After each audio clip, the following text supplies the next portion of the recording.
Hello everyone, we will be focusing on group organization theory and collegial systems in the university setting, especially as they are seen in a recent event that occurred at the University of Arizona. Our group is Dante Day, Rachel McCall, and myself, Susan Nagel. We look forward to interacting with you on the discussion board. Let's get started.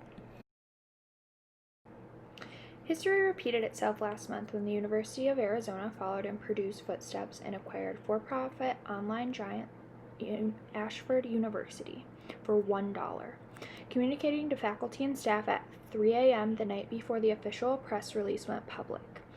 As in the case of Purdue's faculty, the faculty of the University of Arizona immediately responded with a spectrum of emotions and reasoning against the acquisition. It is easy enough to read about Purdue University and imagine the feeling of discovering your institution acquiring a for-profit with a questionable reputation, but another when you receive the email at 3 a.m. and recognize that a storm is brewing in your institution, which is what many ABOR employees experienced on August 3rd.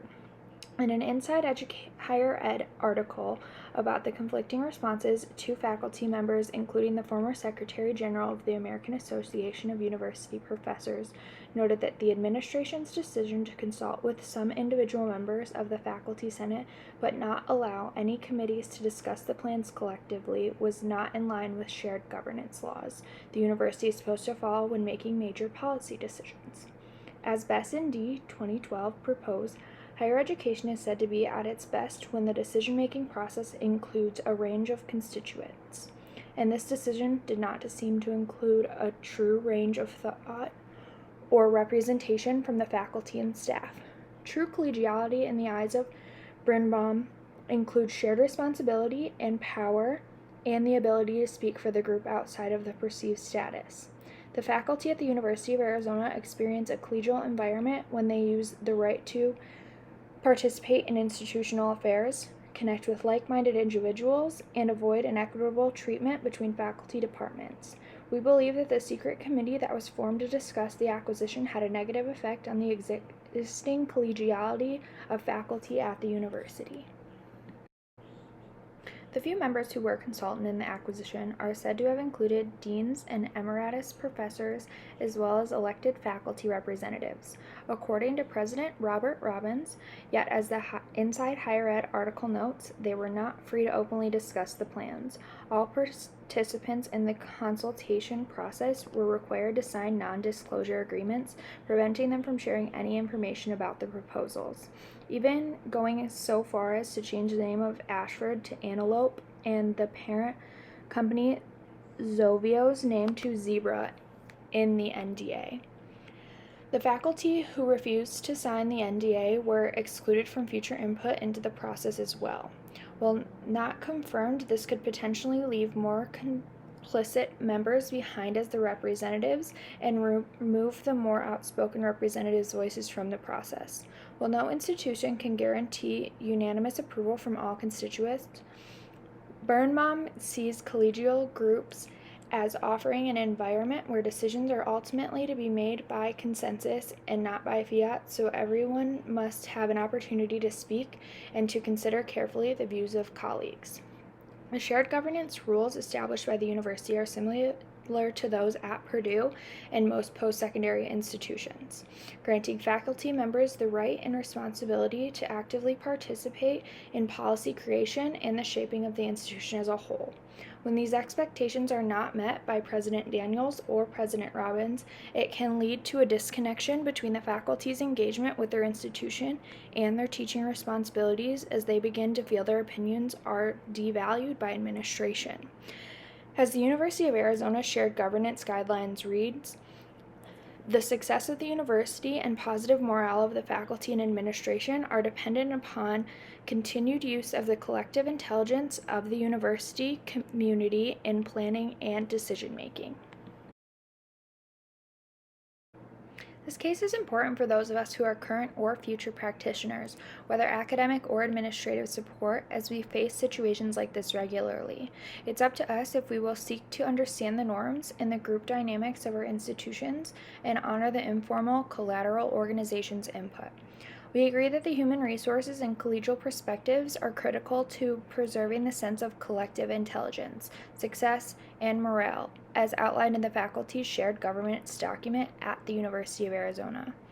While significant revenue from the acquisition is possible, we will discuss the impacts this decision has on the subsystems and groups of staff and faculty at the university. This decision cannot simply be for monetary reasons, as Scott quoted in Bess and D suggests. Human relations is a process of effective motivation of individuals in a given situation in order to achieve a balance of objectives which will yield greater human satisfaction and help accomplish company goals. If the University of Arizona pursued the acquisition primarily for the revenue, it would have been far more effective to rally staff and faculty support for a global online university and then provide the suggestion of the merger as a possible solution to this problem. This situation differs from the Purdue acquisition of Kaplan in that Purdue University was not facing a pandemic-induced financial crisis like the University of Arizona at the time of the merger. In an already tenuous time of lackluster communication and concerns over the future of various academic programs and contracts, the Ashford acquisition fuels the fire of informal organizations' needs, values, attitudes, emotions, and behaviors of workers. To quote S&D, being overlooked by the central administration. Tensions were already high in the days leading up to the announcement, with nearly 500 staff and faculty comprising the Coalition for Academic Justice on campus voting on July 30th to proceed with unionizing university employees. As you can see from the following timeline, the constant changes in institutional plans and the additional stressors of job and pay cuts created a perfect storm for the acquisition to be announced.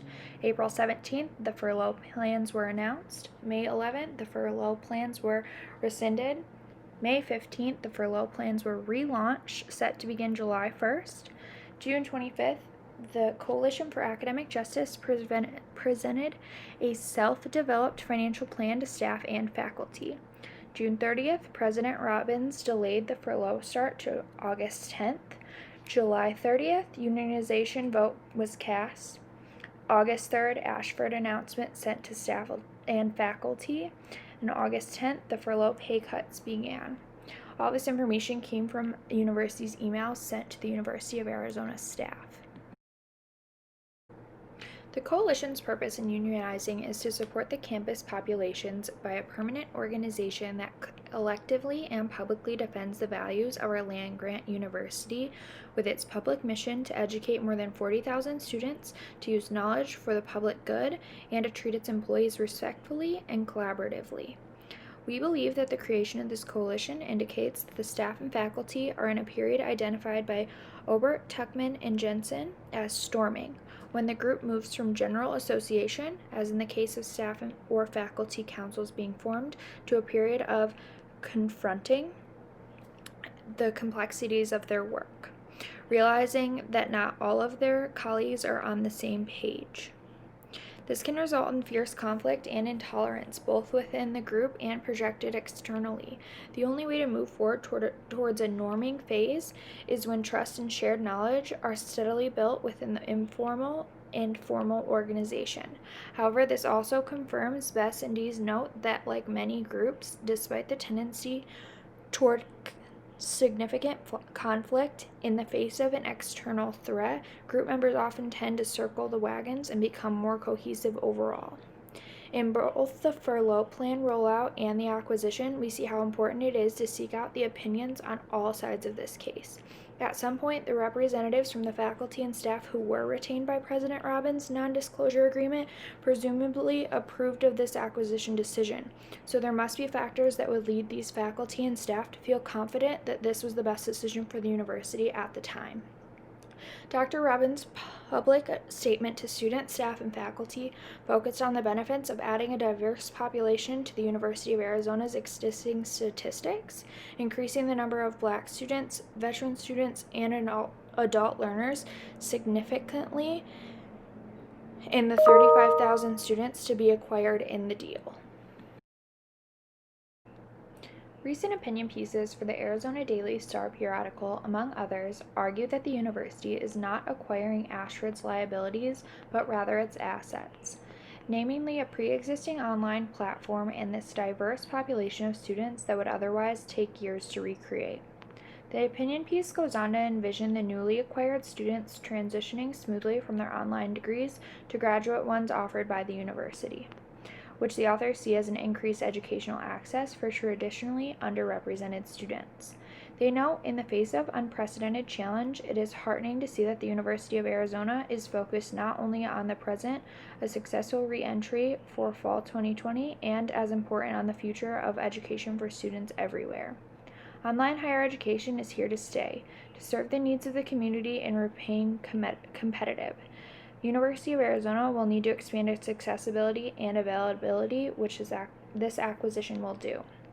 The alternative perspective on Ashford is summed up in a formal letter from Democratic U.S. Senators Dick Durbin and Sherrod Brown, delivered on August 12th to President Robbins, which points out Ashford's parent company's history of fraudulent recruitment promises, including an outstanding lawsuit in the state of California set to be decided in 2021.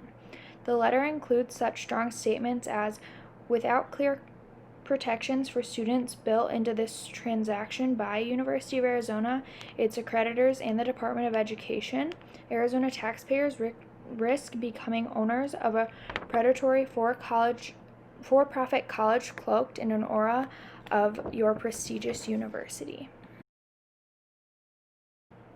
Even though the decision to acquire Ashford University appears formalized, a good deal of tension could be mitigated by indicating a willingness to listen to campus constituents and reason with them in terms that are tailored to their specific concerns.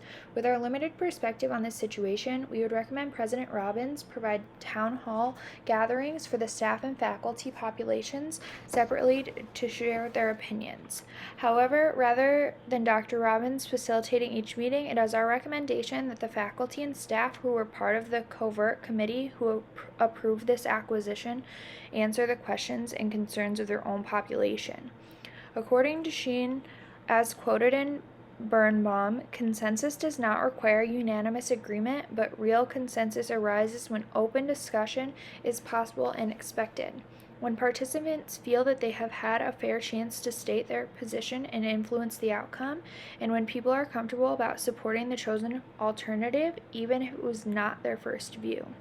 The University of Arizona set an unfortunate pattern in 2020 of mass communicating changes without consensus to the entire campus, then rescinding plans when tension rises among campus community members. This was seen just 5 months ago when the administrators announced a drastic furlough plan to begin almost immediately, with staff and faculty required to reduce hours each week for the span of the fiscal year. Once faculty and staff councils caught wind of the furlough rollout, they immediately responded with the scathing criticisms of the plans and valid reasons why cutting hours just prior to beginning the academic year was a foolhardy plan, which in turn led the central administration to hedge and postpone the furloughs, modifying them another 3 times before the current plan was enacted.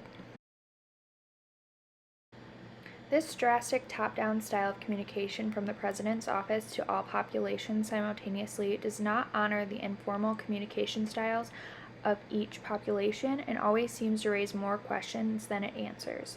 While the size of the University of Arizona does not lend itself well to a true collegial environment, the hierarchy is exuberated by the President's sudden authoritarian announcements, which is also incompatible with the collegial style of governance. To still provide a collegial environment in an institution the size of University of Arizona, engaging campus members in smaller subgroups, such as the Faculty Senate or certain committees, is the best way to enhance both the community's cohesiveness and to more effectively roll out communications with thorough explanations that are tailored to the group's needs and norms. The moral of the story is a Forbes article about public universities merging with for-profits notes, it's probably that education marriages that seem odd are. A bigger one may be that online education is not the business promised land it is soon to be. Just having a big online program, even if you buy it, does not guarantee success, and maybe schools are better off building their programs the way they build their reputations, on their own, slowly, and with purpose. We would add to this institutional leaders are also better off building their informal organization to trust and support for decisions so there is celebration when acquisitions are solidified instead of eloping with the for-profit institution in the middle of the night. On these final two slides, you will find all of the references we used for this presentation for any future reading you would like to do. Thank you all for watching today, and we can't wait to discuss this with you all.